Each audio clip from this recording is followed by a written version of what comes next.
जो पानी से नहाएगा वो अपना लिबास बदलेगा, जो पसीने से नहाएगा एक दिन इतिहास बदलेगा। एक दिन हम सब लोग मिलकर अपने हिंदुस्तान के इतिहास को बदलेंगे, फिर से इसे हम सोने की चिड़िया बनाएंगे। आप कभी भी ना किसी चीज़ से घबराइएगा नहीं। हमको काफ़ी फ्रस्ट्रेट हम भी हुए थे ना जब हम अपने युवा हीरो सुशांत सिंह के बारे में सुने थे। ये बिहार के उभरता हुआ एक हीरा थे, इन्होंने क्यों इतना गलत एक्शन लिया हमको आज तक नहीं समझ में आया।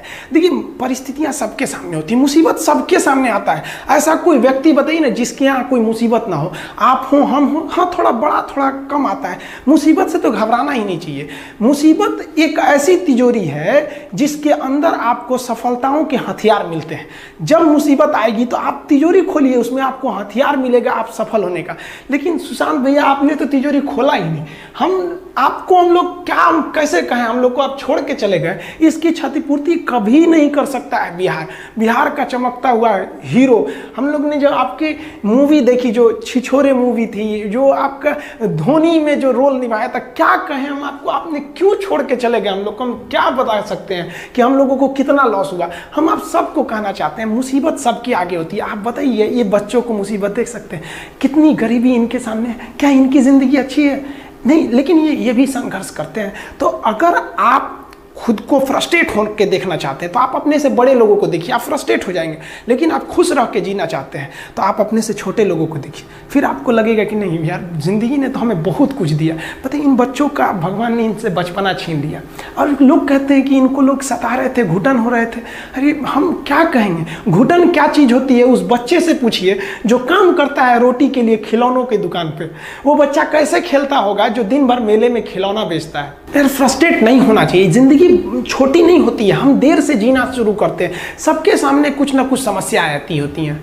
हम आपको अपनी बात बताते हैं कि जब हम पटना आए, सोचे कि अब कोचिंग स्टार्ट करेंगे, यहाँ से पढ़ाएंगे। हमने यही सोचा था कि कोई भी लड़का पैसे की कमी से हमारे यहाँ से नहीं लौट सकता। आज भी हम आपको कहते हैं, आपको भी पता होगा जो पटना में क्लास करते होंगे, कि पैसे के प्रॉब्लम से तो कभी कोई लड़का हमारे यहाँ से गया ही नहीं। लेकिन फिर भी हम आपको अभी भी कहते हैं कि आप कोई भी ऐसा लड़का नहीं है जो पैसे के प्रॉब्लम से हमारी क्लास से बाहर गया हो। लेकिन जब हम स्टार्ट किए थे ना, तो हम पटना में, मेरा शुरू में कोई मकान वगैरह नहीं था, तो हम रूम लेने के लिए गए थे, फ्लैट लेने के लिए। तो हम फ्लैट गए, हम नॉर्मली एक फ्लैट था, ये नहीं था, मैं एक चीज़ आपको समझने के लिए बना दिया। तो वहाँ गए ना, तो उनको हमने बता दिया कि भैया हाँ इतना रेंट है। तो कहें ठीक है, सामान वगैरह रख लीजिए। उन्होंने कहा कि आप आधार कार्ड दे दीजिएगा। हम कहे ठीक है, हम आपको प्रिंट करके दे देंगे। पूरे सामान वगैरह रख दिए। जब हम उनको आधार कार्ड अपना दिए ना, तो उन्होंने देख लिया कि ये तो मुस्लिम है। वो कहें कि आप अभी मेरा मकान खाली कर दीजिए, हम मुस्लिम को नहीं देते हैं। मेरा इतना, हम उस दिन फ्रस्ट्रेट हुए थे ना जिसका कोई हद नहीं। मतलब कितना बुरा लगेगा ना किसी को केवल नाम के आधार पर हटा देना।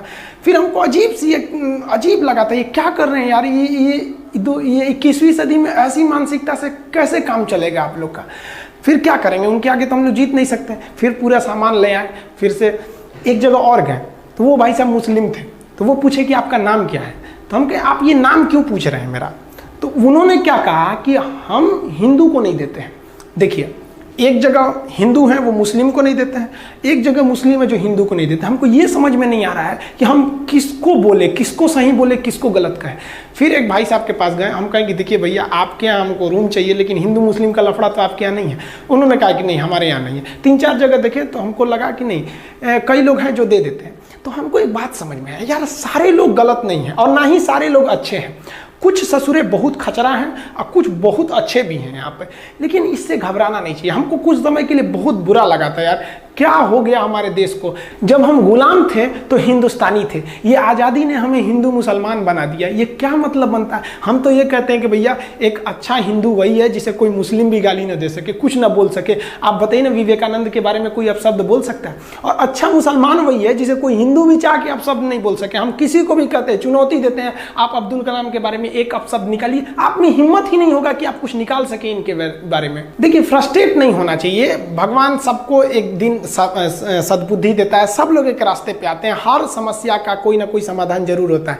इत्तेफाक देखिए, जब पटना में ब्लड बैंक में ब्लड वगैरह घट जाता है, या आपको भी पता होगा पटना वालों को कि हम लोग कितना, मतलब ऐसा तो कोई दिन नहीं होता होगा कि जब कोई आदमी ब्लड के लिए नहीं आता होगा। और वो हम लोग थोड़ी देते हैं, हम लोग के स्टूडेंट आप ही लोग तो देते हैं जा जाके ब्लड वगैरह। तो एक दिन क्या हुआ कि PMCH में किसी का ऑपरेशन था, वहाँ ब्लड नहीं था। तो किसी ने बताया कि चले जाओ खान सर के पास, वो ब्लड का इंतजाम करा देंगे और फ्री में करा देते हैं। वो लड़के आप ही लोग तो ब्लड देते हैं, हम थोड़ी ना जाते हैं, हम तो आप लोग को मोटिवेट करते हैं। तो हमारे पास वो आदमी आए और देखे तो हम चौंक गए, क्योंकि वही व्यक्ति था जिन्होंने हमको अपने मकान से बाहर निकाला था कि तुम मुसलमान हो, तुम्हें नहीं देंगे। और आज वो आए थे कि उनके बेटी का ना ब्लड की एकदम सख्त जरूरत थी। हमने उनसे पूछा कि आपको हिंदू का ब्लड चाहिए कि मुसलमान का ब्लड चाहिए? तो उन्होंने कहा कि भाई कुछ भी चलेगा वहाँ पर। तो उनको भाई ऐसे तो ब्लड कोई पूछ के थोड़ी देता है किसका है, लेकिन फिर भी वो इंसान टोटली चेंज हो गए। और हम कुछ दिन पहले जब वहाँ गए थे तो देखे थे अब वो ये सब मानसिकता से हट गए हैं कि किसको देना चाहिए या किसको नहीं देना चाहिए। तो हर समस्या का समाधान होता है, आप समस्या से भागिए नहीं। ज़िंदगी है, हमेशा आपको कभी कभी कोई ज़िंदगी में आएंगे टेम्प्रोरी लोग और आपको परमानेंट लेसन सिखा के जाएंगे, तो इससे क्या आप अपना हिम्मत हार जाएंगे? हम आप सब लोगों को कहना चाहेंगे इस तरह से मानसिकता से हटिए। हम सब क्या है, कोई ऊंच नीच नहीं है, कोई बड़ा जात कोई छोटा जात नहीं, हम सब एक हिंदुस्तानी हैं। हम सबको एकदम मिलजुल कर रहना चाहिए, इतना हंसी मजाक करके, इतना खुशी से रहना चाहिए कि किसी को पता ही नहीं चले भैया कौन इसमें बड़ा कौन छोटा, एकदम मिल के रहना चाहिए। कहते हैं ना कि महफिल भी रोएगी हर दिल भी रोएगा, डूबेगी कश्ती मेरी तो साहिल भी रोएगा, इतना प्यार बांटूंगा इस दुनिया में ऐ मेरे दोस्त कि मेरे मरने के बाद मेरे आशिक तो क्या मेरा कातिल भी रोएगा। और दुनिया में ना किसी भी समस्या है भाई, उसका सबसे अच्छा एक टोल फ्री नंबर है। दुनिया की कोई भी समस्या का सबसे टोल फ्री नंबर है दोस्त। एक बढ़िया दोस्त बनाओ भाई, 2-4 लोगों का, और उनसे ही आप पढ़ाई लिखाई हर तरह के डिस्कस करते रहो। दोस्त से बढ़िया टोल फ्री नंबर कोई नहीं है, हर चीज़ का इलाज है। और कुछ दोस्त जिंदगी में तो ऐसे बनाओ ना जो आपकी प्रॉब्लम को वैसे ही समझ जाए जैसे डॉक्टर की लिखावट मेडिकल स्टोर वाला पढ़ लेता है। और एक बात और, ये जो अच्छी किताबें होती हैं और अच्छे दोस्त होते हैं ना जल्दी समझ में नहीं आते हैं, लेकिन इसलिए दोस्ती बहुत अच्छे सोच समझ के कीजिएगा, क्योंकि कहा जाता है कि एक आम 10 आम को सड़ा सकता है, लेकिन 10 अच्छा आम एक सड़े हुए आम को कभी ठीक नहीं कर सकते हैं। इसलिए अगर आपको कोई आपके सर्किल में, कोई आपके करियर में कोई बाधा आता है तो तुरंत बाहर कीजिए, उनसे कोई इग्नोर मत कीजिए। जिंदगी जो है ना वो एक एग्जाम की तरह है, और इस एग्जाम में ना ज़्यादातर लोग फेल हो जा रहे हैं। क्यों फेल हो रहे हैं? क्योंकि वो एक दूसरे का नकल कर रहे हैं और उनको पता ही नहीं है कि सबका क्वेश्चन पेपर अलग है, इसीलिए फेल हो रहे हैं। तो जिंदगी में सबकी समस्याएं अलग होती हैं, आप दूसरे की समस्या से केवल साहस ले सकते हैं, उसका तरीका नहीं अपना सकते। हिम्मत बनाए रखिए कि नहीं, हमें भी इस सफलता को पाना है। और ये जिंदगी जो है ना एक अजीब सी रेस है यार, समझ में नहीं आता है। अगर तेज भागिएगा तो आपके अपने पीछे छूट जाएंगे, और धीमे दौड़िएगा तो आपके अपने ही आपको पीछे छोड़ के चले जाएंगे। इसलिए जिंदगी की रफ्तार इतनी बनाए रखो यार कि भले दुश्मन आगे निकल जाए लेकिन एक दोस्त पीछे नहीं छूटना चाहिए। अपनी ज़िंदगी में हौसला बना के रखिए। पतंग को पता होता है कि उसका अंत एक कचड़े में जाकर होगा, लेकिन उससे पहले उसे आसमान छूकर दिखाना होता है। पहाड़ों को चीरते हुए जब नदी निकलती है ना तो कभी नहीं पूछती है कि समुंदर अभी कितना दूर है, और नदी में गिरने से तो कभी किसी की मौत नहीं होती है। मरता तो वही है जिसे तैरना नहीं आता है। तो हम सब परिस्थितियों के आगे हार जाते हैं, हम हार जाते हैं। परिस्थितियां सबके सामने होती है, जो डट के रहा उसे मंजिल मिली, और जो नहीं डटा वो हार के चला गया।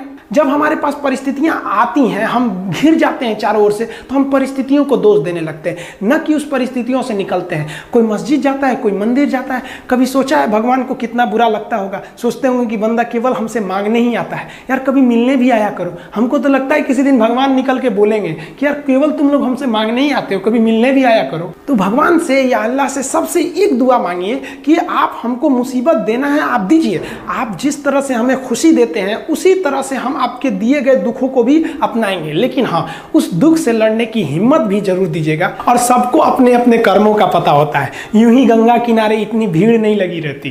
देखिए जिंदगी में आपसे भी कुछ गलतियां होंगी, और गलती किससे होती है? जो काम करता है, मेहनत करने वालों से ही तो गलतियां होती है। निकम्मों की तो पूरी जिंदगी निकल जाती है दूसरों में कमी ढूंढते ढूंढते। देखिए सफलता और असफलता में थोड़ा सा का अंतर है। सफलता आपका परिचय दुनिया के सामने कराएगी, और असफलता दुनिया का परिचय आपसे करा देगी। इसलिए सफल जरूर होइए।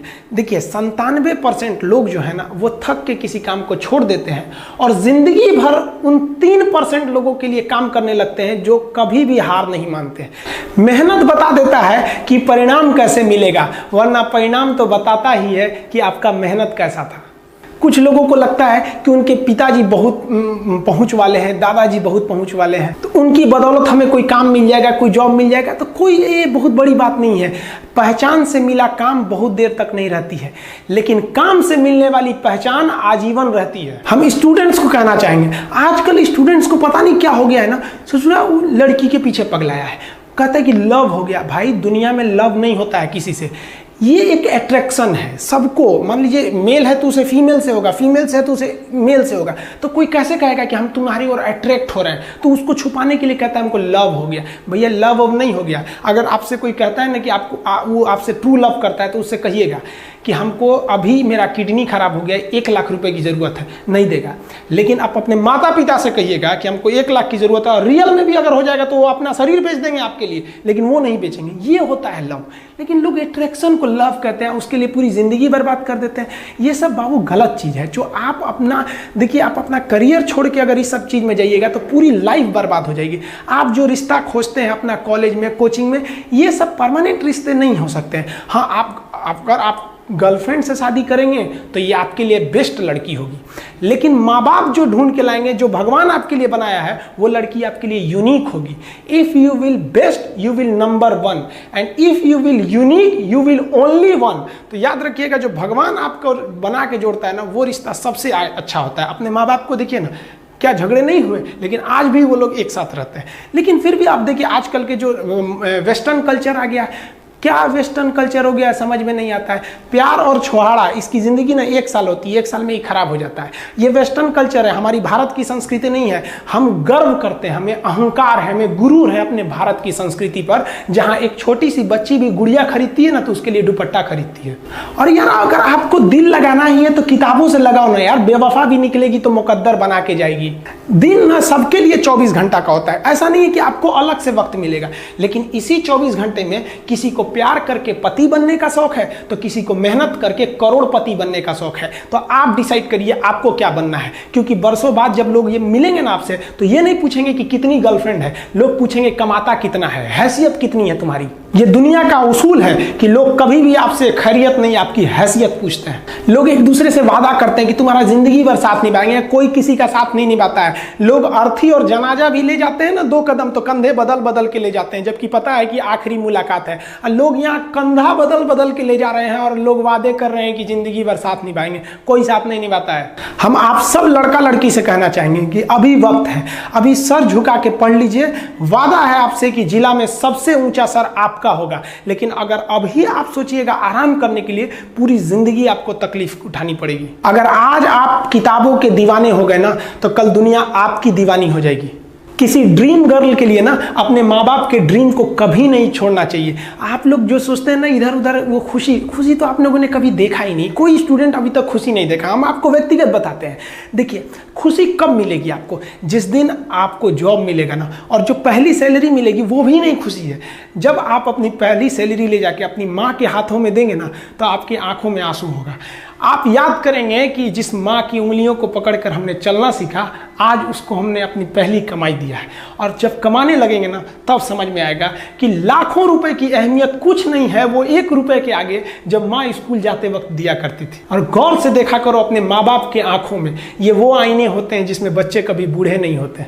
देखिए, जीवन में ना अपने अंदर से अहंकार बिल्कुल निकाल दीजिएगा। अहंकार बहुत ही खराब चीज है। कहते हैं कि अहंकार में इंसान को इंसान नहीं दिखता, छत पे चढ़ जाओ तो खुद का मकान नहीं दिखता। अहंकार नहीं करना चाहिए। छत को बहुत गुरूर था छत होने का, 1 मंजिल और बनी और छत फर्श हो गया। अहंकार कभी नहीं कीजिएगा। तूफान ज्यादा होती है तो कश्ती डूब जाती है, और घमंड ज्यादा हो जाती है तो हस्ती डूब जाती है। जिस दिन आपको घमंड होने लगे ना अपने आप के ऊपर कि हम बहुत बड़े हो गए हैं, हम बहुत पढ़ लिए हैं, हम बहुत सक्सेसफुल मैन हो गए, हम बहुत बड़े बिजनेसमैन, हम बहुत, मतलब जिस दिन आपको घमंड हो गया ना, उस दिन आप शमशान घाट में जाके देखिएगा, आपसे नायाब लोग, आपसे अच्छे अच्छे लोग वहां खाक बन गए। दुनिया में ना किसी से जलन नहीं रखनी चाहिए। देखिए, माचिस जो होता है ना दूसरे को जला देता है, लेकिन कभी माचिस को देखें वो खुद को भी जला लेता है। अतः अगर आप दूसरे की बुराई करेंगे, दूसरे के पीछे रहेंगे ना, तो इसमें आपका लॉस होगा। और अगर आपकी कोई बुराई कर रहा है ना, तो आपको खुश होना चाहिए कि आप आगे बढ़ रहे हैं। बुराई उसी का लोग करते हैं जो आगे बढ़ रहा होता है। जो पहले गिरा हुआ है उसकी लोग क्या बुराई करेंगे। और जब भी आपकी कोई बुराई करे तो आप उसे सहज स्वीकार करें, और आप उसे प्रूव मत कीजिए कि हम ये नहीं हैं। हम लोग गलती क्या करते हैं स्टूडेंट लोग, कि प्रूव करने लगते हैं। नहीं, आपको अपने आप को इंप्रूव करना है। अगर कोई गलती हो गई है, आपको कोई बुराई कर रहा है, तो आप उसको सहज स्वीकार कीजिए। जिस दिन आपके अंदर अपनी बुराई सुनने की क्षमता आ गई, यकीन मानिए आप सफलता के दहलीज पे अपनी पहली कदम रख दिए उसी दिन। लोहा जो होता है ना, उसे कोई नहीं तोड़ सकता है, लेकिन उसी लोहे के अंदर का जो जंग लग जाता है ना, धीरे धीरे दीमक की तरह उस लोहे को खदड़ते जाता है। इसलिए अपने अंदर अहंकार को मत लाने दीजिएगा। लोग कहते हैं ना कि अहंकार बुरा है। जीवन में हम जो अनुभव किए हैं, अहंकार से भी खराब चीज होता है गुस्सा। देखिए, अहंकार उत्पन्न ही नहीं होगा जब तक आपको गुस्सा नहीं आए। आप ऐसे नॉर्मल बैठे हैं और आप किसी से कहिएगा कि तुम्हारी क्या औकात है, जब तक आपको गुस्सा ना आए। तो अहंकार एक पेड़ है और गुस्सा उस पेड़ का जड़ है। इसलिए गुस्सा जिस दिन आया उस दिन आप बर्बाद हो जाएंगे। किसी भी व्यक्ति को बर्बाद कराने के लिए सबसे जरूरी है गुस्सा दिलाना। आपको पता है, लोहार जो होता है, लोहार वो जानता है कि लोहे को हम ऐसे नहीं मोड़ सकते हैं, बहुत ही शक्तिशाली है। इसलिए लोहार ना इस लोहे को ना आग में डाल के इसे गुस्सा दिलाता है। जब ये गुस्से से लाल हो जाता है ना, तो जहां गुस्सा आया आप अपनी ताकत खो देते हैं। और ये लोहा अपनी ताकत खो देता है और एक मामूली हथौड़े के चोट से लोहा मुड़ जाता है। तो जिस दिन आपको गुस्सा आ गया, समझ जाइए कि आप अपनी ताकत खो रहे हैं। जब हम जन्म लेते हैं तो जन्म से ही हमारी जीभ रहती है और मरने तक हमारे साथ जीभ रहती है, क्योंकि वो बहुत ही नरम रहती है। उसे गुस्सा वो बहुत हार्ड नहीं होती है। लेकिन जन्म लेने के बाद दांत आता है और दांत काफ़ी कड़ा होता है और मरने से पहले ही दांत चला जाता है। यानी अगर आप नरम रहेंगे तो काफ़ी लंबे समय तक रहेंगे, और जहाँ हार्ड होंगे आप वहीं आपका पतन चालू हो जाएगा। इंसान 3 साल में बोलना सीख जाता है, लेकिन उसे क्या बोलना है ये सीखने में उसे पूरी जीवन लग जाती है। शब्दों का इस्तेमाल बड़ा सोच समझ के कीजिएगा। ये आपके माँ बाप के दिए गए परवरिश का एक सबूत होता है। अतः आप अगर किसी से अपशब्द बात करते हैं तो सभ्य व्यक्ति आपको नहीं कोसेगा, बल्कि आपके माँ बाप को कहेगा कि इसे संस्कार नहीं सिखाया। ये शब्द जो होते हैं हमारी परवरिश का परिचय करा देते हैं। शब्द का इस्तेमाल भोजन की तरह करना चाहिए। जिस तरह से भोजन को बनाने के बाद थोड़ा सा चख लिया जाता है, उसी तरह शब्द को दूसरे के सामने बोलने से पहले एक बार जरूर चख लीजिए।